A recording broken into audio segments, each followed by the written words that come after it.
क्योंकि राष्ट्र की आवाज वो आवाज है जिसमें हर नागरिक की आवाज होती है। तो इस खास सेशन को, ये जो सेशन है ये आप सबके नाम है, तो तालियों की गड़गड़ाहट के साथ अगर इसे हम शुरू करें तो आपकी आवाज ये आवाज है जो बुलंद होने जा रही है। तालियों मुझे लगता है कोई भी कमी नहीं होनी चाहिए, गर्मजोशी में कमी नहीं होनी चाहिए, क्योंकि बात जब राष्ट्र की हो तो रग रग में रक्त दौड़े और रोंगटे खड़े हो, वो आगाज होना चाहिए, वो उत्साह होना चाहिए। अनामिका। और श्वेता, ये बात हम लगातार इसलिए भी कह रहे हैं क्योंकि राष्ट्र सर्वोपरि सम्मेलन है ये, और रिपब्लिक भारत के लिए राष्ट्र सर्वोपरि हमेशा से रहा है। हम चाहे खबरें दिखाते हो उसमें भी राष्ट्र सर्वोपरि रहता है। जहां राष्ट्र की बात होती है वहां रिपब्लिक भारत होता है। इसीलिए आज राष्ट्र की आवाज के लिए ये पैनल हमारे साथ है जिनसे हम चर्चा की शुरुआत करेंगे। पहला सवाल कपिल जी आपसे। बड़े ट्वीट आपके हमने देखे हैं सोशल मीडिया पर। अभी कल ही आपने एक ट्वीट किया राम मंदिर को लेकर। भगवान राम का मंदिर तैयार होने वाला है लगभग, और 22 जनवरी को प्राण प्रतिष्ठा होगी। प्रधानमंत्री को उसके लिए आमंत्रित किया गया, उसको लेकर आपने ट्वीट किया है और कुछ पंक्तियां भी लिखी हैं उसमें, जरा बताइएगा क्या है वो। बहुत बहुत आभार। और सबसे पहले इस सदन में बैठे सभी लोगों को बधाई, तारीख पक्की हो चुकी है। मंदिर भव्य सजाएंगे और तारीख भी बताएंगे। बता भी दी। तो डेफिनेटली शायद 500 साल का इंतजार विश्व की बहुत कमी सभ्यताओं ने किया होगा। 500 साल का संघर्ष और उसकी ऐसी सुखद परिणति 22 जनवरी 2024 12:30 बजे। जिनको अभी भी तारीख पूछनी बची हो वो इस तारीख को नोट कर ले, क्योंकि ये तारीख नए भारत की तारीख है, ये तारीख नए हिंदुस्तान की तारीख है। तारीख भी नोट कर आए हैं, मतलब वो ट्विटर पे आपने बता भी दिया है, डेट भी बता दी है और तारीख टाइम भी बता दिया है कि समय क्या है, डेट भी और टाइम समय बता दिया है। कपिल मिश्रा जी, मैं आप चूंकि तारीख का ही जिक्र कर रहे हैं तो मैं पिछले दिनों आपने यूसीसी को लेकर एक तारीख बताई है, मैं जरा उस पर आपसे सवाल करना चाहती हूँ। आप पूछिए। मेरे को तो लगता है अच्छा है अब लोग कुछ 2-4 तारीखें और पूछने लगे हैं देश में, क्योंकि उसकी तारीख भी आपने बताई है अपने उस वाक्यों के जरिए। तो इसको लेकर जरा जो क्लैरिटी है वो अगर मुझे लगता है किसी के मन में अगर शक हो, किसी के मन में अगर शक हो यूसीसी को लेकर, तो उसको थोड़ा सा मुड़ के देख लेना चाहिए, क्योंकि इस वक्त इस देश की गद्दी पे वो व्यक्ति बैठा हुआ है जिसने जो कहा वो करके दिखाया है। उनकी एक तस्वीर आती है लगभग 30-35 साल पुरानी, जिसमें एक मंच लगा है, उसमें मोदी जी बैठे और पीछे लिखा हुआ है 370 हटाएंगे। अभी पप्पू जी बोल रहे थे, मुझे आज पता लगा देश में राजनीति में 2 पप्पू हैं।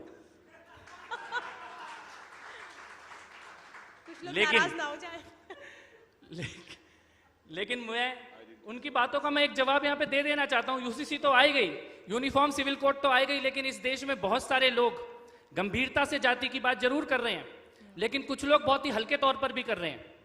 और ये जो नया पूरा गठबंधन बना है, जिसमें कभी ओबीसी के बारे में कोई जुमला फेंक दिया जाता है, कभी जाति के बारे में, इसका एक छोटा सा मैं आपको नाम बता देता हूं। इन्होंने अपना नाम इंडी रखा है, लेकिन देश की जनता कह रही है ये है बच्चा बचाओ गठबंधन। वो तो इंडिया कह रहे हैं, आप इंडी कह रहे हैं। ये है बच्चा बचाओ, कि मुलायम का बच्चा बचाओ, लालू का बच्चा बचाओ, पवार का बच्चा बचाओ, ठाकरे का बच्चा बचाओ, अब्दुल्ला का बच्चा बचाओ, मुफ्ती मोहम्मद सईद का बच्चा बचाओ और सोनिया का बच्चा बचाओ। इसके अलावा इनकी कोई राजनीति नहीं। इनको किसी जाति से, किसी समाज से, किसी समस्या से कोई लेना देना नहीं है। इनका खाली इतना एक एजेंडा है, कपिल मिश्रा जी, आप ये कह रहे हैं वंशवाद की राजनीति बचाओ, कुल मिलाकर के राजनीति में वंशवाद जो चल रहा है उसको बचा लो, आप ये कहना चाह रहे हैं। मेरा ये कहना है कि राजनीति वो होनी चाहिए जो अभी हमने योगी जी के मुंह से सुना, राष्ट्र के लिए जो प्रधानमंत्री जी कर रहे हैं। अगले 30 साल का एजेंडा देश के नागरिकों के सामने रखा हुआ है। पिछले 70 साल में जिन समस्याओं की बात होती थी उनका समाधान, जैसे कि एक छोटा सा एग्जाम्पल मैं आपको देता हूं। पंडित नेहरू ने भारत की संसद में खड़े होकर यह बात बोली कि जिस दिन इस देश में हर परिवार के पास शौचालय होगा उस दिन भारत का विकास शुरू हो जाएगा। किसने बोला? पंडित नेहरू ने। लेकिन बोला और भूल गए, और किया किसने? उसको यानी समस्याएं गिनाई जाती थी, गरीबी हटाओ। एक प्रधानमंत्री इस देश में ऐसे भी थे, वो लाल किले पे खड़े होके बोलते थे कि हम 100 रुपए भेजते हैं और नीचे 15 रुपए जाता है। प्रधानमंत्री बोल रहे थे इस देश के लाल किले से, भाई 100 रुपए भेजते हैं 15 रुपए जाता है, तो बीच में क्या तुम्हारा बाप खाता है? अब क्यों नहीं जाता? यानी समस्या थी लीकेज, समस्या थी करप्शन। अब सेंटर से जो पैसा जाता है 2000 रुपए अगर खाते में जाना है तो आखिरी गांव में बैठे आखिरी व्यक्ति के खाते में पूरा 2000 जाता है। समस्या थी शौचालय, तो बना के दिए 11 करोड़। जल की समस्या, पानी का, उज्ज्वला का। तो मैं ये कहता हूं कि राजनीति ये होनी चाहिए, समस्याएं गिनाने की राजनीति इस देश ने बहुत देखी है, समाधान की राजनीति। और शायद भारत का ये जो नया राजनीतिक वर्तमान है, ये समाधान की राजनीति का वर्तमान है। ठीक है, अगला सवाल कश्मीरी एक्टिविस्ट सुशील पंडित जी से, फिर मेजर जनरल दत्ता से भी सवाल लूंगी मैं। सर, यूसीसी की बात हुई, आप कश्मीर से आते हैं, कश्मीरी एक्टिविस्ट हैं, कश्मीर की बात हमेशा से रखते रहे हैं। यूसीसी पर आपका विचार है? क्योंकि यूसीसी लागू होगा तो पूरे देश में लागू होगा, आप इस पर क्या कहेंगे? कश्मीर का यूसीसी की समस्या से सीधा सीधा कोई खास लेना देना नहीं है। यूसीसी पर कोई विवाद भी नहीं है, सैद्धांतिक विवाद। देखिए, यूनिफॉर्म सिविल कोड एक निहायत सेक्युलर इशू है, इसका किसी जाति से, धर्म से, क्षेत्र से, समुदाय से कोई लेना देना नहीं है। ये साफ साफ कहता है कि एक देश में एक विधान होना चाहिए, एक कानून होना चाहिए, समान नागरिकता समान कानून। तो उसमें कोई विवाद नहीं था। खुद पंडित नेहरू, ये अपने अपनी इनके कुछ राय हो सकती है। जब 1956 में वो हिंदू कोड बिल लाए, उनसे पूछा गया कि क्या बाकी समुदायों के लिए, मुसलमानों के लिए इस तरह का कोड बिल क्यों नहीं चाहिए? उन्होंने कहा वो अभी इसके लिए तैयार नहीं है। तो वो कब तैयार होंगे उन्होंने ये भी नहीं बताया, और आज तक वो तैयारी दिखाई नहीं पड़ती। जो लोग सैद्धांतिक मतभेद नहीं रखते यूनिफॉर्म सिविल कोड से, वो आज तक टाल मटोल की राजनीति कर रहे हैं, इसमें उद्देश्य ढूंढ रहे हैं, कोई अल्टीरियर मोटिव ढूंढ रहे हैं, क्या हो सकता है, वोट की राजनीति ढूंढ रहे हैं। लेकिन इससे सैद्धांतिक मतभेद तो ना धुर वामपंथियों को रहा, ना सो कॉल्ड दक्षिणपंथियों को, राइटिस्ट को रहा, पूरे स्पेक्ट्रम में मतभेद नहीं है। लेकिन इसके ऊपर बहाने तलाशे जा रहे हैं, टाल मटोल किया जा रहा है, और वहां वोट बैंक की राजनीति सामने आती है। अब मुझे बताइए, ट्रिपल तलाक से किसी का मतभेद हो सकता था क्या? ये एक सीधे सीधे रेट्रोग्रेड इशू था। किसी का इस पर सजा देने से मतभेद हो सकता था क्या? लेकिन इस पर जिस तरह के कुत्सित विकृत बहाने तलाशे गए, उससे लगता है कि यह सैद्धांतिक इशू नहीं है, यह व्यवहार का इशू है, यह राजनीतिक, निकृष्ट राजनीति का इशू है। और कश्मीर का इससे मुझे नहीं लगता कोई सीधा लेना देना है। कश्मीर को तो आपने यूनिफॉर्म सिविल कोड तो छोड़िए, वहां तो भारत का संविधान लागू नहीं कर रहे थे आप। कश्मीर में तो आपने एक अलग झंडा दे दिया था, वहां तो उनको अपनी नागरिकता अलग से परिभाषित करने का स्वायत्तता के अंदर अधिकार दे दिया था, जिसके कारण वो भेदभाव करते थे।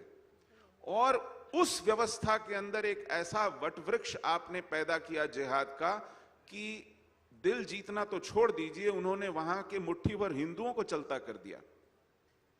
तो यूनिफॉर्म सिविल कोड का कश्मीर से लेना देना नहीं है, वहां एक अलग तरह की विकृत नीति और मानसिकता के चलते कश्मीर का बहुत बुरा हाल किया गया है। लेकिन यूनिफॉर्म सिविल कोड एक चुनौती है इस देश के सामने, उस मानसिकता को कुचलने और उससे ऊपर उठने की, जो सच में वास्तविक अर्थों में इस देश को एक नागरिकता, एक विधान, एक संविधान और एक व्यवस्था के भीतर लाएगा। धन्यवाद। मैं एक बात यहाँ पे सर समझना चाहूंगी, जो कि आपने जिसका जिक्र किया, वो आतंकवाद, वो हमने देखा कैसे कश्मीर को बर्बाद किया उसने, और कैसे राजनीतिक दलों को उस वक्त उसके खिलाफ खड़ा होना चाहिए था, लेकिन वो आवाज वो बुलंद नहीं हुई। चूंकि हम बात कर रहे हैं राष्ट्रवाद की, हम बात कर रहे हैं, ये जो मंच है कि कैसे राष्ट्र के मुद्दों पर एक मत होकर आगे बढ़ा जाए। विकी दत्ता सर, मैं आपसे समझना चाहती हूँ, एक बड़ा अच्छा एग्जाम्पल इस वक्त इजराइल ने दिया, क्योंकि आज इजराइल के विषय पे हम आपसे लगातार बात भी करते हैं। वहां पर वॉर कैबिनेट बनी है और उसमें विपक्ष भी शामिल है, यानी राष्ट्र के मुद्दे एक होने चाहिए, उस पर कोई दो मत नहीं होनी चाहिए। राजनीति होगी लेकिन राष्ट्र की जो वो भावना है उससे खिलवाड़ नहीं होना चाहिए। हमारे यहाँ ये भावना कब आएगी? देखिए, ऐसा है कि जो ये डिबेट चल रही है, एक राष्ट्र एक रूल, मैं क्योंकि फौज से हूँ, तकरीबन 39 इयर्स मैं आर्मी में रहा। उसके बाद में मैं लगातार हिंदुस्तान के अंदर आपदा प्रबंधित उस कार्यक्रम में लगा रहा। तो किसी भी ऑर्गेनाइजेशन में, किसी मुल्क में अलग अलग रूल नहीं हो सकते अलग अलग लोगों के लिए।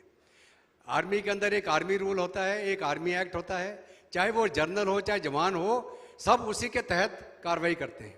हमारे देश में इंडियन पिनल कोड है, सीआरपीसी है, जिसके तहत हर एक के ऊपर वही कानून लागू होता है। आप ये नहीं बोल सकते साहब ये हिंदू के लिए अलग कानून है, मुस्लिम के लिए अलग कानून है, क्रिश्चियन के लिए अलग कानून है। एक मुल्क है, एक कानून सबके लिए लागू होना चाहिए, इसके अंदर कोई भेदभाव नहीं है। तो जब हमारा संविधान है, संविधान में आपकी अपनी मान्यता, आपका अपना रिलीजन, आपका जातीय मामला है। आप अपने प्राइवेट, अपने घर के अंदर आप जिसकी मर्जी पूजा करें, आप अपने मंदिर में जाएं, अपने मस्जिद में जाएं, लेकिन आप अपना रूल, अपना मजहब, अपना धर्म किसी और के ऊपर थोप नहीं सकते हैं। आप ये नहीं बोल सकते कि आपका धर्म हमसे कम है और हम आपसे ज़्यादा सुपीरियर हैं। तो ये जो मान्यता है आज के दिन में पूरी दुनिया में जहाँ पर भी कोई भेदभाव, लड़ाई, जंग, अभी आप इजराइल और हमास और पैलेस्टीन का मुद्दा देख लीजिए, तो ये एक इस तरह से एक नसूर उधर के आता है कि जहाँ आप कास्ट, क्रीड, रिलीजन, उसी ऊपर एक दूसरे के ऊपर वार करे जा रहे हैं। तो सनातन धर्म की जो बात मैं पहले सुन रहा था, जिसके अंदर की मान्यता जो इंसान यहाँ धरती में है वो सब बराबर हैं, एक ही इष्ट है। अब वो इष्ट को आप किस प्रकार से पूछते हैं वो आपकी मर्जी है, लेकिन आप उस इष्ट को लेके आपस में लड़ाई झगड़ा, मार पिटाई, एक दूसरे की गर्दन काटने लग जाएंगे तो फिर ये देश का भला नहीं होगा। मेरा तो ये मानना है जिस दिन हर भारतीय वासी ये बोले कि गर्व से बोले कि आप कौन हैं, हम भारतीय हैं, और अगर मैं बोलूँ साहब अंग्रेजी में who are you, I am Indian, आप बोलिए ना, तो मैं हिंदुस्तानी हूं। आप पहले तो हम बचपन से ही सुनते आ रहे थे साहब हिंदुस्तान, और अकबर के जमाने में कौन था शहनशाह हिंद जलालुद्दीन अकबर, उसने क्यों नहीं नाम बदली कर दिया हिंदुस्तान का। तो मेरा कहने का मतलब यह है कि आज के दिन हम चाहे जहां से हों, जिस धर्म के हों, जो भी हों, जिस दिन हम ये बोलने लग जाएंगे कि हम भारतीय हैं, ये मुल्क दुनिया की सुपर पावर बन जाएगा। सर सुपर तो मेरा पावर ये और मानना राष्ट्र है। की बात कर रहे हैं। मेरा कपिल जी से सवाल है। कपिल जी, भ्रष्टाचार को लेकर बड़ी बातें, बहुत सारी बातें हुई। एक ऐसी पार्टी में नाम नहीं लूंगी, देश को मजबूत करने की बात, आम जनता की बात करते करते राष्ट्र की बात कर रहे थे और खुद को शहीद बता रहे हैं, और ये कह रहे हैं कि भाई हम देश के लिए जेल जा रहे हैं, हम देश की जनता के लिए जेल जा रहे हैं, हमें जितना प्रताड़ित किया जा रहा है। नाम नहीं लिया मैंने, समझ सब गए होंगे आप मैं किसकी बात कर रही हूँ। नहीं, नाम आपने नहीं लिया, आप तिहाड़ी बोल देते, जिसकी कैबिनेट की मीटिंग जेल में होती है वो बोल देते, ठेके देने वाले बोल देते, भ्रष्ट बोल देते, निकृष्ट बोल देते, झूठा बोल, कुछ भी बोल देते तो सबको पता होता किसका नाम लिया जा रहा है। भाई मैं केवल एक बात कह सकता हूं कि शुरुआत कहां से हुई थी, फर्स्ट रेजिग्नेशन देन इन्वेस्टिगेशन। हम भी थे वहां पर, हमने भी लगाए थे वो नारे। लेकिन आप इस देश के ऐसा पहला राजनीतिक दल बन गए जिसने 1.5 साल जेल में बैठे व्यक्ति को कैबिनेट में बैठा के रखा। आपका देश का अकेला ऐसा राजनीतिक दल जिसका विधायक जेल में, मंत्री जेल में, सांसद जेल में और मुख्यमंत्री का RAC 1, वेटिंग लिस्ट 1, कभी भी कंफर्म हो सकती है तिहाड़ की। यह देश की राजधानी की स्थिति, और यह गंभीर स्थिति है क्योंकि राजधानी का अपना एक व्यक्तित्व होता है, एक राज्य का अपना एक व्यक्तित्व होता है, और उसको रिप्रेजेंट करने वाला व्यक्ति उसका प्रतिनिधि ना लगे, ना बोलचाल से लगे, ना व्यवहार से लगे, ना चरित्र से लगे, तो इसका मतलब है कि स्थिति विकट है। और ये दिल्ली ने इसकी कीमत चुकाई। दिल्ली ने इसकी कीमत कोरोना काल में चुकाई, दिल्ली ने इसकी कीमत आज चुका रही है जब पॉल्यूशन का ये जो बादल दिल्ली की तरफ आ रहा है और ये कहा जा रहा है कि हमारे पास इसका कोई डेटा ही नहीं है, हमारे को तो जानकारी नहीं है इसका सोर्स क्या है। अगर आपको सोर्स पता नहीं है तो आपने वो करोड़ों के विज्ञापन क्यों छापे जब आपने साफ हवा का अचीवमेंट अपनी सरकार के नाम पर दिया? क्योंकि आपको तो पॉल्यूशन का सोर्स ही नहीं पता। और अगर आपको सोर्स नहीं पता तो आपने पंजाब के चुनाव से पहले वो पराली वाली पोटली का 16 करोड़ का विज्ञापन अखबार में क्यों छापा कि हमारी ये पोटली है, ये पोटली डालो और पराली का पॉल्यूशन बंद। अब कहां गई वो पोटली? अब तो पंजाब में भी यही हो, दिल्ली में भी आप हो। और ये जो बच्चे यहाँ पे जितने लोग आए हैं वो अपने बुजुर्गों की और बच्चों की हालत देखते होंगे। वो दिन शुरू हो गए दिल्ली के। मास्क हमारी डे टू डे लाइफ का हिस्सा बन जाएगा अगले 4 महीने के लिए। और आपको पॉल्यूशन का सोर्स नहीं पता, लेकिन दिवाली के पटाखों पे बैन लगाने में आपको 1 मिनट लगता है। डर गई है इसलिए ऐसे एक्शन लिए जा रहे हैं, वो तो ये कह रहे हैं। नहीं, जेल कह रहे हैं हम जैसे तो तमाम राज्यों में बढ़ रहे हैं, खुद को मजबूत कर रहे हैं, हमने पंजाब भी जीता, अब हम राजस्थान भी जा रहे हैं, उससे आप डरे हुए हैं कहीं आपकी जमीन ना। नहीं, देखिए मैं तो कहता हूं वो सारा देश में लड़े और उन्हें लड़ना भी चाहिए, क्योंकि उनके लड़ने से इलेक्शन कमीशन की कमाई बहुत बढ़िया होती है। 99% सीटों पे जमानत जब्त होती है। तो मैं तो चाहता हूं लड़े। लेकिन देखिए आप एक बात बताओ, शराब घोटाले में, पूरे शराब घोटाले में शिकायत करने वाला भाजपा का है क्या? नहीं। गवाही देने वाला भाजपा है क्या? नहीं। जो सरकारी गवाह वो भाजपा का है? नहीं। कौन है वो लोग? वो लोग हैं जिनके साथ आपकी डिनर करते हुए फोटो है, जिनके साथ आप बर्थडे पार्टी मना रहे हो, जिनको आप सांसद के तौर पर लेटर इश्यू कर रहे हो कि इनसे अच्छा चरित्र का मैंने कोई व्यक्ति नहीं देखा। शराब घोटाले की शिकायत करने वाले इनके लोग हैं, गवाह इनके लोग हैं, सरकारी गवाह इनके लोग हैं, डिजिटल रिकॉर्ड जिन्होंने दिया वो इनके लोग हैं। और आतिशी ने जो बोला, मैं आज इस सदन के सामने ये बात ऑन रिकॉर्ड कहना चाहता हूं, क्योंकि कई बार मीडिया के माध्यम से ये बात सामने नहीं आती। आतिशी ने क्या बोला कि पैसा नहीं मिला। पैसा कहां मिला? मैं बताता हूं पैसा कहां मिला। पैसा मिला 20% के शेयर सर्टिफिकेट में जो विवेक त्यागी के नाम पर है। यानी कि शराब माफिया की कंपनी का 20% का शेयर किस आदमी के पास है? जो संजय सिंह का झोला लेके चलता है उसके साथ। अगर आप रात को 12 बजे संजय सिंह के घर जाते और बेल बजाते, दरवाजा खोलता विवेक त्यागी। अगर संजय सिंह मंच पे है तो नीचे बैग पकड़ के खड़ा है विवेक त्यागी। संजय सिंह को आप फोन करोगे, फोन उठाएगा विवेक त्यागी। और वो विवेक त्यागी दिनेश अरोड़ा की कंपनी में 20% का शेयर होल्डर है। यानी कि दिल्ली में 1000 करोड़ की शराब बिकेगी तो 200 करोड़ रुपए किसका? विवेक त्यागी का। यानी विवेक त्यागी कौन है? प्रॉक्सी है। और पैसा किसकी जेब में जा रहा है? वो विवेक त्यागी 20% का शेयर होल्डर कैसे बना? इसका जवाब दे दे आतिशी मार्लिना या केजरीवाल, हम बता देंगे पैसा कहां है। कागज पे है पैसा, व्हाइट। ये तो शेयर होल्डिंग सर्टिफिकेट है। नोटों से निकलते हुए, गद्दों से निकलने वाले नोट, तकियों से निकलने वाले नोट से भी बड़ा सबूत है ये कागज पे लिखा हुआ ठप्पा लगा के 20% का शेयर। सबूत तो आप लोग लगातार दे रहे हैं, लेकिन जिनके ऊपर आरोप लगा रहे हैं आप, उनका कहना है कि भाई हम तो पाक साफ हैं, चाहे कुछ भी करा लो, कितनी जांचें करा लो, कोई फर्क नहीं पड़ेगा। मैं आपसे सवाल ये करना चाहती हूँ कि ये जो चूंकि हम राष्ट्रवाद की बात कर रहे हैं और राष्ट्रवाद में सबसे बड़ा मामला भ्रष्टाचार है, जो दीमक लग चुकी है, वो खत्म कैसे होगी? क्योंकि देखिए बात किसी भी हम राजनीतिक दल की करें, आप आएगा सत्ता में तो अब ये आरोप लग रहा है कि नहीं भाई हमें काम करने नहीं दिया जा रहा है, जो जांच एजेंसियां उनको एक्टिव कर दिया गया है, तो हम करें क्या? चूंकि प्रदूषण की बात आपने यहाँ पर कही, तो ये सवाल मतलब मैं जनता की ओर से सवाल करना चाहती हूँ कि भाई इसको खत्म कैसे, पूरी ग्रास रूट लेवल पर खत्म कैसे किया जाए? क्योंकि आरोप प्रत्यारोप के जरिए तो मामला हल होगा नहीं। 2 तरीके से खत्म होगा। एक तो जो इंस्टीट्यूशनल करप्शन है, जो लीकेज है, जो कि आपने टेक्नोलॉजी के माध्यम से खत्म की। पहले 50 करोड़ जनधन के अकाउंट खोले, फिर सब्सिडी को डायरेक्ट ट्रांसफर में कन्वर्ट किया, पैसा सीधे खातों में जा रहा है। लीकेज वाला करप्शन वैसे खत्म हुआ। और दूसरा जो ये राजनीतिक माफिया बैठे हैं, बड़े बड़े मगरमच्छ बैठे हैं, सफेद पोश अपराधी बैठे हैं, ये तो ऐसे ही खत्म होंगे, ये सारे जेल जाएंगे। और अगर किसी को इससे पेट में दर्द हो तो मैं ये कहना चाहता हूं कि लालू यादव भ्रष्ट है, इसकी शिकायत किसने करी थी? नीतीश ने। भाई उनके बेटे भ्रष्ट है, इसकी शिकायत किसने करी? जेडीयू के लोगों ने। महबूबा भ्रष्ट है ये बोला फारूक ने, फारूक भ्रष्ट है ये बोला महबूबा ने। मुलायम भ्रष्ट है ये बोला माया ने, माया भ्रष्ट है ये बोला अखिलेश ने। ठाकरे भ्रष्ट है ये बोला पवार ने, पवार भ्रष्ट है ये बोला ठाकरे ने। बादल भ्रष्ट है ये बोला कांग्रेस ने, कांग्रेस भ्रष्ट है ये बोला बादल ने। इन सब ने एक दूसरे की शिकायत करी, अब जांच शुरू हुई है। मोदी तो केवल जांच करा रहे हैं, शिकायतें तो इनकी खुद की करी हुई थी। अब जब जेल जाने का नंबर शुरू हुआ है तो ये चोरों का गठबंधन बन के तैयार है। मैं केवल ये पूछता हूं, कोई भी ऐसा है जो गया और बेकसूर होके वापस आया? एक भी है क्या ऐसा? एक भी वापस आया है क्या? जो जा रहा है वो आ नहीं रहा। लेकिन आपसे इन लोगों को बड़ी मोहब्बत है, आपका नाम जपते रहते हैं, मतलब हर तरफ से, चाहे दिल्ली का कोई भी मामला हो तो आप बहुत दिल के करीब है। इसका क्या रीजन है? नहीं देखिए, मोहब्बत होनी चाहिए, क्योंकि मोहब्बत की जो परिणति है वो अभी हुई नहीं है। हमने 4 लोगों को भेजना था, अभी 3 ही गए हैं। और मैं ये बात लेकिन कहना चाहता हूँ गंभीरता से कि भ्रष्टाचार के खिलाफ देश में आंदोलन बहुत हुए हैं, लड़ाइयाँ बहुत हुई हैं, लेकिन उसको लॉजिकल कंक्लूजन में कितनी बार ले जाया गया। जिन लोगों ने भ्रष्टाचार के खिलाफ बड़े बड़े आंदोलन किए, लड़ाई करी, लेकिन उन्होंने लीगल प्रोसेस को फॉलो नहीं किया, उन्होंने उसको कंक्लूड नहीं किया।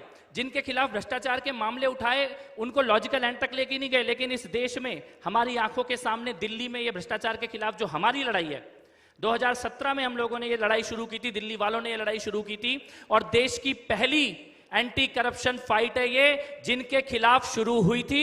वो लॉजिकल एंड में एक एक करके वो सब जेल में जा रहे हैं। हमने 2017 में बोला था मनीष, सत्येंद्र और केजरीवाल तीनों की अंतिम गति तिहाड़ जेल होगी, और 3 में से 2 आज तिहाड़ जेल के अंदर है। मुझे लगता है भ्रष्टाचार के खिलाफ चली देश की कितनी लड़ाइयों में शायद ये पहली लड़ाई है जो अपने लॉजिकल एंड की तरफ जा रही है, और इसका एप्रिसिएशन होना चाहिए कि लोगों ने इस लड़ाई को कानून के माध्यम से भी लड़ा, केवल नारों के माध्यम से नहीं लड़ा। मैं जनरल दत्ता सर आ रही हूँ आपके पास वापस। मेजर दत्ता, इसके पहले हमने देखा, अभी पप्पू यादव यहाँ मंच पर थे, उसका जिक्र भी आप लोगों ने भी किया, सभी लोग सुन रहे थे उनकी बात को। वो बार बार एक ही बात कर रहे थे कि आप देश में जाति में बांट रहे हैं। जाति में कौन बांट रहा है, जाति का जनगणना किसने कराई, ये सबने देखा। वो बार बार ये बात कर रहे थे, लेकिन कह रहे हैं चीन और पाकिस्तान को आप जवाब नहीं दे रहे हैं। कई उदाहरण है सामने, उसके बाद भी सबूत मांग रहे हैं, सवाल पूछ रहे हैं। बार बार एक चीज कहने का क्या मतलब है, क्या कहना चाहते हैं?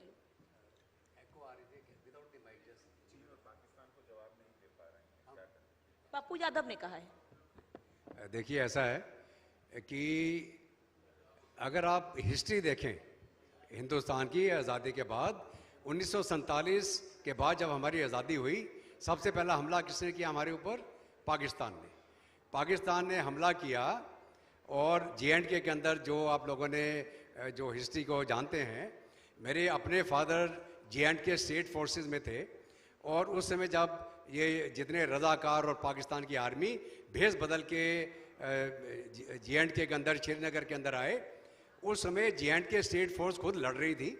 और जब महाराजा ने सेशन के कागज़ के ऊपर साइन कर दिया, उस समय तुरंत इंडियन आर्मी को मोबिलाइज करके श्रीनगर में एयरलिफ्ट किया गया, और पाकिस्तान के जितने लोग अंदर घुसाए थे हमारे, श्रीनगर एयरफील्ड तक पहुंच चुके थे, वो उनको धक्का मारते मारते मारते मारते पीछे ले जा रहे थे हम लोग।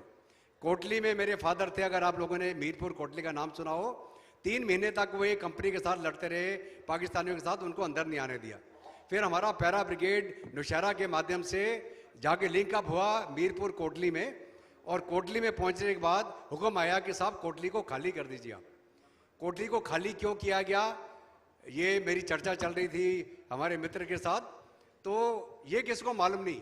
जो कोटली हमारी फौज कब्जा करके बैठी है, उसको छोड़ दिया गया, क्योंकि हुक्म आया कि हमें मीरपुर कोटली पुंछ रजौरी से कोई लेना देना नहीं है, ये हमारी जो डोमिनेशन एरिया है उससे बाहर है।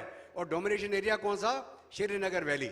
और कौन थे उस समय? शेख अब्दुल्ला या जो भी थे जिनका इन्फ्लुएंस था, उनके चलते मीरपुर कोटली पुंछ तक, पुंछ को एक ब्रिगेडियर प्रीतम सिंह ने बचाया। लड़ाई खत्म होने के बाद उन ब्रिगेडियर साहब का कोर्ट मार्शल कर दिया गया। तो ये तो एक अलग चर्चा है। अभी आप बोलेंगे साहब हमने क्या जवाब दिया, जब इंडियन आर्मी पाकिस्तान की फौज को धक्का मार के पीछे कर रही थी, यूनाइटेड नेशन में कौन गया? पाकिस्तान की हिंदुस्तान। तो हमें ये सोचने की बात है, नहीं तो आज के दिन में कोई लाइन ऑफ कंट्रोल नहीं होती। पूरा जो हम POK बोलते हैं, अभी हिंदुस्तान का ही होता वो। दूसरा बात, अभी जब 1962 में चाइना के साथ हमारा युद्ध हुआ, उस समय इंडियन आर्मी की तैयारी ही नहीं थी। इंडियन आर्मी की लीडरशिप, इंडियन आर्मी के उस समय के जनरल, इस प्रकार के लोग लगा दिए गए जो रिश्तेदारी में थे, जिनको कोई एक्सपीरियंस ही नहीं था फाइटिंग इन माउंटेन्स और उस तरह की युद्ध का। उस समय हमारा जो इक्विपमेंट, हमारा कपड़ा लत्ता, जैकेट्स, वार्म क्लोथिंग थे ही नहीं। प्लेन्स में से उठा के हमारी फौजियों को वहाँ हाई एल्टीट्यूड में भेज दिया, वलोंग से लेके चसूल तक। तब भी इंडियन आर्मी ने जहाँ लड़े, ऐसी मुंह तोड़ की मार मारी चाइना को, वो आज तक याद रखता है। लेकिन जहाँ पर वो हम तैयार नहीं थे, हम सरप्राइज हो गए, लीडरशिप नहीं थी, वहाँ पे जरूर इंडियन आर्मी को पीछे आना पड़ा। वो जो हमारे ऊपर दाग लगा 1967 में नाथुला में, इंडियन आर्मी ने मार मार के चीनियों को लिटा दिया, उसके बारे में कोई बात नहीं करता। उसके बाद से चीन कभी बोला नहीं। 1967 से लेके आगे तक, जो बाद में 1985 में थोड़ा इन्होंने हरकत करी, उसके बाद भी इंडियन आर्मी वापस गई। लेकिन जब यही पाकिस्तान और यही चीन 1965 की जंग हुई, 62 की जो मार खाई थी, लाल बहादुर शास्त्री साहब ने पाकिस्तान को एक जवाब दिया जो तगड़ा जवाब था। मैं इसलिए ये आपको बताना चाह रहा हूं कि उसके बाद मैं आज के दिन पे आऊंगा। 65 की लड़ाई में हम जंग जीत चुके थे। सीज फायर हुआ किसके माध्यम से, आप सबको मालूम है। उसके बाद में हमारे प्रधानमंत्री रशिया गए और वहाँ अयूब खान साहब गए और वहाँ पे हमारे प्रधानमंत्री की मृत्यु हो गई। और जो चीज़ें हमने कब्जा करी थी हमने वापस दे दी। हाजी पीर वापस कर दिया। जो हमारे पास इलाका था 1950 स्क्वायर किलोमीटर, वो वापस कर दिया। पाकिस्तान के पास सिर्फ 500 स्क्वायर किलोमीटर था। तो हमने वो जीती हुई जंग हार दी। उसके बाद में आप आजिए 71 की लड़ाई, हमने पूरा हमला करके ईस्ट पाकिस्तान वेस्ट पाकिस्तान अलग कर दिया, बांग्लादेश आज़ाद हो गया। 93,500 PW हमारे कब्जे में। आज की हम बात करें, IC-814 हाईजैक हुआ, वहां गया कंधार, कितने पैसेंजर थे उसमें? 180। पूरे दुनिया के घुटने टिक गए कि साहब हमारे रिश्तेदारों को बचाओ, हमारे बच्चों को बचाओ। आज के दिन में 200 हॉस्टेजेस हैं, कहाँ? हमास के पास, इजराइल के। पूरी दुनिया उसके पीछे लगी, हम कैसे इन हॉस्टेजेस को बताएं। आप सोचें 93,500 PW हमारे पास, और हमने पाकिस्तान के घुटने नहीं टिकाए, हमने J&K का मसला हल नहीं किया, वो मसला आज तक चल रहा है। बिल्कुल विक्रमादित्य सर, मैं 1 मिनट 30 सेकंड और लूंगा। उसके बाद में जो कार्रवाई हुई, उग्रवाद, जहां बम वहां बम, 26 जाना, क्या रिस्पॉन्स दिया? कुछ नहीं। उसके बाद उड़ी हुआ, पुलवामा हुआ, रिस्पॉन्स गया, उसको पता चल गया। चाइना ने गलवान में कोविड के दौरान ये सोचा कि अभी तो हिंदुस्तान को हम पीट लेंगे, कोविड के चलते मोबिलाइज नहीं कर पाएंगे। 15 दिन के अंदर 50,000 फौजी इंडियन आर्मी पहुंच गई वहां पर गलवान में, और चीनियों को पीट पीट के मारा वहां। चीन एक सुपरमैन बन चुका था, पूरी दुनिया डर रही थी चीन से। जब चीनी पिटे, दुनिया ने देखा हिंदुस्तान की फौज ने चीनियों को पीटा, चाहे डोकलम में हो चाहे गलवान में हो। ये रिस्पॉन्स आज के दिन में हिंदुस्तान का। और मैं चैलेंज करके बोलता हूं, चाहे पाकिस्तान हो चाहे चीन हो, कोई भी देश आज के दिन में हिम्मत करके देखे, ऐसी मुंह की खाएगा वो कि जिंदगी भर याद रखे। सर आपकी बात बिल्कुल सही है, लेकिन कहते हैं ना, घर का बेदी लंका ढाल। सर जिन बातों को आप कहते हैं, ये वाकई एक हमें गर्व का एहसास है। हम मजबूत हैं, हमारा देश मजबूत है, क्योंकि हमारी सेनाओं के बाजुओं में वो दम है कि देश की जो सीमाएं हैं उनको वो महफूज रखे। लेकिन मैं चाहूंगी आपसे सुशील पंडित जी इस बात को आगे बढ़ाना। सर ये देखिए, बात यहाँ पर सिर्फ एक बात होती है, कॉमन इंटरेस्ट जब आता है तो वो कंट्री के इंटरेस्ट में क्यों नहीं आता? हम उसे सेक्युलरिज्म से जोड़ देते हैं, लोकतंत्र खतरे में ले आते हैं, सवाल उठा देते हैं, जैसी हमारी मर्जी वैसी रागना शुरू कर देते हैं। क्योंकि कश्मीर का विषय भी यही रहा है, जिसमें 370 की बात बहुत होती रही, तब हाय तौबा मश्तरी, हटेगा तो ये होगा वो होगा, कुछ नहीं हुआ। कश्मीर में 35 साल बाद हमने देखा शोभा यात्रा भी निकली 2 दिन पहले।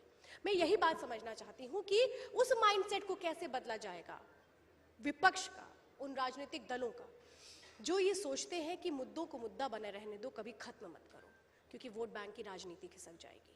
उसको भावनाओं में कैसे तब्दील किया जाए कि आप इंसानियत के नाते सोचिए, गलत चीजों को गलत बोलने की हिम्मत दिखाइए। इसको ये माइंडसेट कहां से लाया जाए? क्योंकि कॉमन आदमी यही सोचता है, भाई कब तक होगा, कब तक? एक जटिल प्रश्न है। देखिए, राजनीति सत्ता साधने का एक माध्यम बन गई है, और मुद्दे केवल साधन हो गए हैं, साध्य नहीं। और मुद्दे बदलते रहते हैं, चाहे आज आप इस पक्ष में हैं या उस पक्ष में हैं, आप एक अच्छे वकील की तरह दोनों तरफ की दलीलें सुन लेते हैं। तो आज डर, क्योंकि आज के इस पूरे कार्यक्रम का जो मूल मंत्र है वो राष्ट्रवाद है, मैं एक थोड़ी गंभीर बात करना चाहूंगा और पक्ष विपक्ष से ऊपर उठ के करना चाहूंगा। राष्ट्रवाद केवल सत्ता साधने का साधन ना बन जाए, केवल एक नारा ना बन जाए, इसके लिए नीतियों और निर्णयों में राष्ट्रवाद झलकना चाहिए। वो सुविधा की बात नहीं होनी चाहिए। और मैं आपको इसके थोड़े से उदाहरण दूंगा।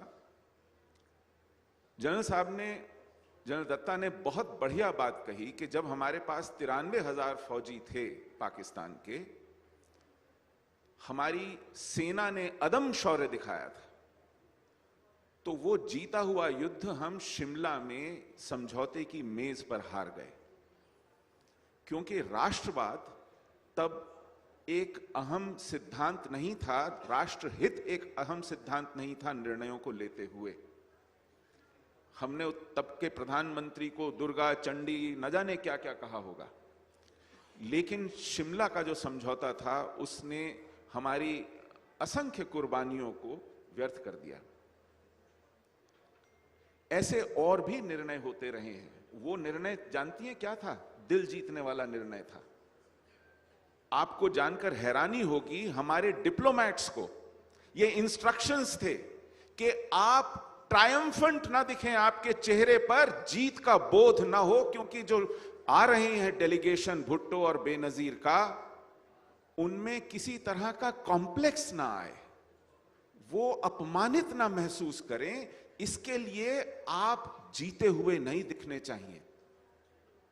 कमाल की साइकोलॉजी है। और इसके लिए आप जीता हुआ युद्ध हार जाएं। मैं आपको एक उदाहरण देता हूं, राष्ट्रवाद के ऊपर इजराइल से बड़ा उदाहरण नहीं है आज की दुनिया में। इस वक्त इजराइल में कोई विपक्ष नहीं है। प्रधानमंत्री ने विपक्ष के नेता को कहा, आइए सरकार में रक्षा मंत्री बनिए।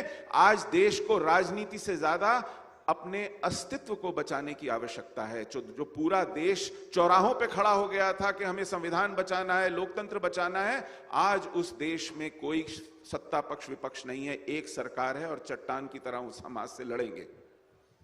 लेकिन इसी सरकार ने अभी छन छन के बातें बाहर आ रही हैं कि जब कतर से सूटकेस भर भर के करोड़ों डॉलर हमास के पास जा रहा था और पता था, पूरे तंत्र को और व्यवस्था को पता था, ये ख्याल खुमारी में बैठ गए कि चलिए पैसा जा रहा है तो हमास के लोग एक अच्छा शान शौकत वाला जीवन जीने के आदी हो जाएंगे, मरने मारने की बात भूल जाएंगे, गाड़ियों में घूमेंगे, बड़े बंगलों में घूमेंगे, ऐश करेंगे। उन्हें यह नहीं पता था कि जिहाद की मानसिकता ऐसी है कि आप 2 टुकड़े फेंकेंगे तो वो एक टुकड़ा आपको गोली से, बारूद से ध्वस्त करने में लगाएंगे। और आपको उस शत्रु की मानसिकता से अवगत होना चाहिए। आप ये नहीं गिन सकते कि 6 महीने पहले पत्थरबाजी कितनी थी और आज कितनी है। जिहाद को आप क्रिकेट के स्कोर की तरह नहीं नाप सकते। अमेरिका पर एकमात्र बड़ा आतंकवादी हमला 9/11 को हुआ था। 22 साल से कोई हमला नहीं हुआ है। तो क्या अमेरिका यह माने बैठा है कि जिहाद खत्म हो गया? पिछले साल उनका होमलैंड सिक्योरिटी पर बजट आज तक का सबसे बड़ा बजट था। लेकिन हम क्यों कभी कभी इस लोभ में कि हम दिल जीतें, खुशामद करें और जिहाद को थोड़ी जमीन देते हैं। सबसे बड़ा इशू इजराइल का, अगेन गाजा इजराइल के नियंत्रण में था। 2005 में उन्होंने दे दी, उसको कहते थे लैंड फॉर पीस अकॉर्ड, कि हम शांति के लिए एक फिरौती चुका रहे हैं। गजा में आने दिया, कहा हम अपनी 21 बस्तियां उन्होंने हटाई वहां से। हजारों इजरायलियों को घसीट के निकाला, जो नहीं निकलना चाहते थे उनको भी बाध्य किया, यहूदियों को बाहर निकलिए, क्योंकि हमने ये फिलिस्तीनियों को देना है लैंड फॉर पीस अकॉर्ड में। उसी स्थान को हमास ने घेर लिया 1.5 साल के अंदर अंदर, और वो लैंड फॉर पीस नहीं, वो आतंक का अड्डा बना, जहां फिर कतर के करोड़ों डॉलर गए और सैकड़ों किलोमीटर लंबी सुरंगें बनी, जो आज उस जिहाद को जिंदा रखने के लिए इस्तेमाल हो रही हैं। तो राष्ट्रवाद केवल एक नारा नहीं हो सकता, वो आपकी नीतियों में झलकना चाहिए, आपके निर्णयों में झलकना चाहिए। और सबसे बड़ा निर्णय जो अभी रुका हुआ है, सिटीजनशिप अमेंडमेंट एक्ट। यूसीसी आए जब आए, लेकिन सिटीजनशिप अमेंडमेंट एक्ट जो बहुत गाजे बाजे के साथ संविधान में लाया गया था, वो लागू कब होगा? ये देश, राष्ट्रवादी देश, राष्ट्रवादी शक्तियां जिन्हें आप पर भरोसा है, इंतजार कर रही हैं कि जो हजारों शरणार्थी इस देश में, हिंदू सिख शरणार्थी पाकिस्तान से, बांग्लादेश से आकर के आज भी नागरिकता के लिए आवेदन तक नहीं दे पा रहे हैं, वो दें। ये राष्ट्रवाद का तकाजा है, इस देश का तकाजा है, इस देश की सांस्कृतिक पहचान का तकाजा है। पूरा होना चाहिए। राष्ट्रवाद केवल एक नारा नहीं, एक मुद्दा नहीं, आपकी नीति और निर्णयों में क्रियान्वित होता दिखना चाहिए। धन्यवाद। कपिल जी, इजराइल हमास की बात हो रही है। प्रधानमंत्री ने हमले के कुछ घंटों बाद ही ये कहा था कि हम आतंकवाद का समर्थन नहीं करते हैं, आतंकवाद का विरोध करते हैं और जो देश आतंकवाद का शिकार होता है उसका समर्थन करते हैं। किसी का नाम नहीं लिया था, लेकिन उसके 2 से 3 दिन के बाद एक प्रेस कॉन्फ्रेंस होती है जिसमें खुले तौर पर कहा जाता है हम इस देश का समर्थन करते हैं। अभी कल और उसके पहले भी ओवैसी की ओर से बयान दिया गया, या दूसरे भी कई ऐसे इस्लामिक लीडर्स हैं जो ये लगातार बात कह रहे हैं कि वो क्रांतिकारी हैं, वो आतंकवादी संगठन नहीं है, वो क्रांतिकारी हैं, वो अपने अधिकार के लिए लड़ रहे हैं। देश में ऐसी बातें नहीं, मैं तो यही कहना चाहता हूं कि वैसी हैदराबाद में नारे क्यों लगा रहे हैं, गजा में जाके बम चलाए। हैदराबाद में कूदने से क्या होगा? वैसी अगर सच्चा है अपने नारे को लेकर, अपनी बात को लेकर, तो बन जा मुजाहिद, जब आई कूद जा तू भी जलती लंका में। ये तो तुम यहां लोगों को बेवकूफ बना रहे हो, यहां ये चलने वाला नहीं है। अपने 5 बंदे इकट्ठे करके उधर तू फिलिस्तीन फिलिस्तीन फिलिस्तीन, तो फिलिस्तीन तो खत्म, उसकी एक्सपायरी डेट उसी दिन पक्की हो गई थी जिस दिन इजराइल पे हमला हुआ था। फिलिस्तीन की नहीं, लेकिन उसके आतंकवादियों की तो निश्चित हो गई थी। मैं ये कहना चाहता हूं यहां बैठे सभी लोगों से, जो इजराइल में हुआ क्या भारत में नहीं हुआ? भारत ने नहीं देखा वैसा हमला? कसाब आया था, क्या था वो दिन? मुंबई में कोई होटल में बैठा है, कोई रेस्टोरेंट में बैठा है, कोई स्टेशन पे है, वो सबको मार रहे हैं, आंख मूंद के मार रहे। एग्जैक्टली वही हमला था जो हमास ने इजराइल में किया, वही भारत में हुआ। और एक बार नहीं हुआ, ये दिल्ली के कनॉट प्लेस में हुआ, लाजपत नगर में हुआ, सरोजनी नगर में हुआ, घंटाघर में हुआ, मुंबई में हुआ, पुणे जर्मनी बेकरी में हुआ, हैदराबाद की गलियों में हुआ, बेंगलोर की गलियों में हुआ, संकट मोचन हनुमान मंदिर, सब जगह हुआ। और हमारे देश में तो क्या हो गया था, वो बस में लिखा होता था अपनी सीट के नीचे देखिए कोई भी लवारिस वस्तु बम हो सकती है। तो तेरे प्रधानमंत्री की सीट के नीचे क्यों नहीं हो सकती थी? हमारे बच्चों की सीट के नीचे ही होती थी बस लवारिस वस्तु बम। आज क्यों नहीं हो रहा? वही सेना, वही पुलिस, वही एजेंसी, वही रॉ, वही गुप्तचर, वही सारा सिस्टम है, खाली एक नेतृत्व बदल गया। आज करके दिखा दे कोई दिल्ली में, मुंबई में, पुणे में। ये राष्ट्रवाद है। और मैं ये कहना चाहता हूं कि कोई गलतफहमी में मत रहना कि जो इजराइल में हुआ वो पहली बार हुआ या आखिरी बार हुआ। जिस दिन अयोध्या में, मथुरा में, काशी में मंदिर गिराए गए होंगे ना, उस दिन अयोध्या, मथुरा, काशी की गलियों ने वही आतंक देखा होगा जो इजराइल ने देखा था। आज से 100 साल पहले मोपला में, केरला में, तुर्की के खलीफा के नाम पे 10,000 लोगों को मार दिया गया। उस दिन केरला की गलियों ने वही आतंक देखा जो इजराइल ने देखा था। डायरेक्ट एक्शन डे के दिन कोलकाता की गलियों ने वही आतंक देखा जो इजराइल ने देखा था। और 89-90 में कश्मीरी पंडितों ने वही आतंक देखा जो इजराइल ने देखा है। कोई यहां पे बैठ के अगर हमास के या फिलिस्तीन के साथ खड़ा हो रहा है ना, वो हमास या फिलिस्तीन के साथ खड़ा नहीं हो रहा, वो तुम्हें मारने और काटने वालों के साथ खड़ा हो रहा है। और ये बता रहा है कि जिस दिन तुम्हें मारा जाएगा उस दिन वो कहां खड़े होंगे। कोई गलतफहमी ना हो इस बात की, चाहे वो ओवैसी हो, चाहे वो कांग्रेस हो। कांग्रेस, ये जेएनयू के अंदर इन्होंने नारे लगाए हमास के समर्थन में, एएमयू में मार्च निकाला गया। मैं पूछता हूं, जिस दिन संसद पे हमला हुआ एएमयू ने मार्च निकाला था क्या? जिस दिन दिल्ली में बम ब्लास्ट हुए एएमयू में मार्च निकला था क्या? जेएनयू में मार्च निकला था क्या? कांग्रेस पार्टी ने कुर्ते फाड़े थे क्या? यानी देश के अंदर आतंकवादी हमले हुए तो इन्होंने कोई मार्च नहीं निकाला, किसी ने जेएनयू में, किसी ने एएमयू में, कोई वामपंथी, कोई कम्युनिस्ट नहीं निकला। लेकिन वो गजा में, वो फिलिस्तीन में आता, इजराइल बदला ले रहा है तो तुम्हारे कुर्ते फट रहे हैं। किसके सगे हो, किसके सगे हो, किसके साथ खड़े हो? लेकिन ऐसा नहीं है कि देश इस चीज को देख नहीं रहा, देश इस चीज को देख भी रहा है और देश इस चीज को समझ भी रहा है। इजराइल और हमास की जो लड़ाई है वो आज की लड़ाई नहीं है और वो दो देशों की लड़ाई नहीं है, वो सभ्यता की लड़ाई है, वो मानवता की और राक्षसों के बीच की लड़ाई है। और भारत पहले भी मानवता के साथ खड़ा था और आगे भी मानवता के साथ खड़ा होगा। लेकिन कपिल जी, आपकी बात, मैं इसी बात से एक सवाल आपसे करना चाहती हूँ। हमारे यहाँ तो हर बात में बीच बीच में लोकतंत्र खतरे में है। जब आप देश की बात करते हैं, चूंकि आपने दिल्ली दंगों का भी जिक्र किया, सेक्युलरिज्म बीच में ले आया जाता है। नहीं, अगर ऐसा हुआ तो लोकतंत्र खत्म में होगा, बड़ा कदम उठाया तो देश का क्या होगा? ये जब नहीं बदलेगा तो फिर आपको लगता है बहुत कुछ बदल पाएगा? क्योंकि हर जगह तो लोकतंत्र खतरे में है।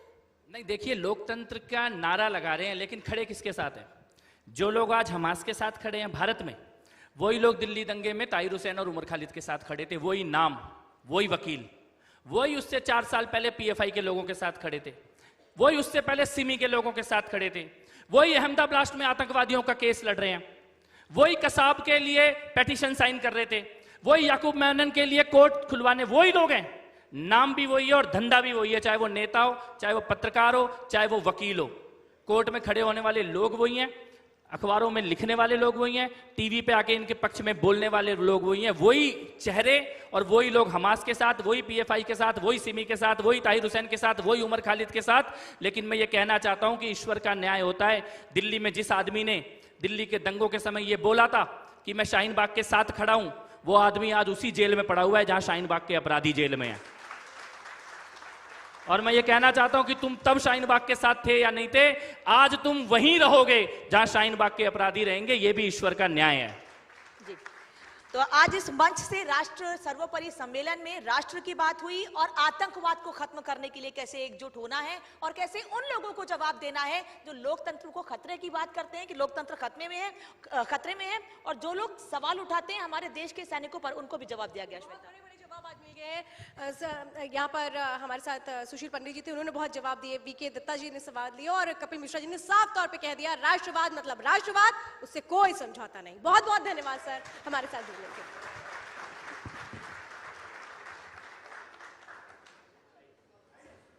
बहुत बहुत शुक्रिया कपिल मिश्रा जी, वीके दत्ता जी और साथ ही सुशील पंडित जी को आप यहां पर सुन रहे थे। राष्ट्रवाद की आवाज आखिर कैसी होनी चाहिए, कितनी बुलंद होनी चाहिए, आप सभी की जोरदार तालियों के साथ बहुत बहुत शुक्रिया आप सभी का, जिस तरीके से एक बार